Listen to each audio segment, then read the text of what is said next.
Hello မင်္ဂလာပါအခုကတော့ကျွန်တော်တို့B4 ကိုရောက်ပါပြီB4 လို့ခေါ်တာပါကွာဟိုပွဲကောက်ကိုရောက်ပါပြီတူရိုက်ပြောရလားအေးရောက်နေပါပြီတကယ်ချင်းနေနဲ့ပြီးတယ်ပါလောက်တယ်အခုကတော့ဝင်ကြီးလက်မှတ်ကောင်တာကိုရှေ့ကိုရောက်နေပါတယ်စောင့်ရပါမယ်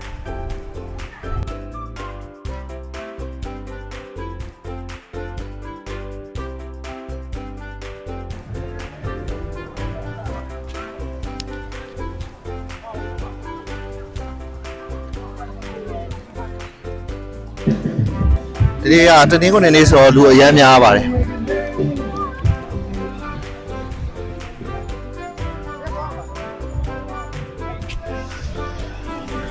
ဒါရိုလာကိုစတာရဲ့လက်မှတ်ဖြစ်ပါတယ်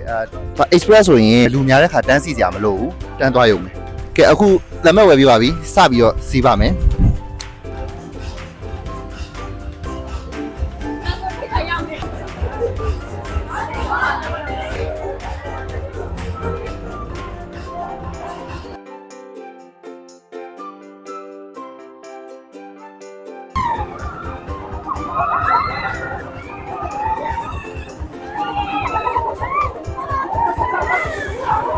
ကျွတ်လေးပြောမယ်ဆိုရင်တော့မူးပါတယ်အရမ်းမူးပါတယ်မြန်လဲမြန်တယ်မူးလဲမူးပါတယ်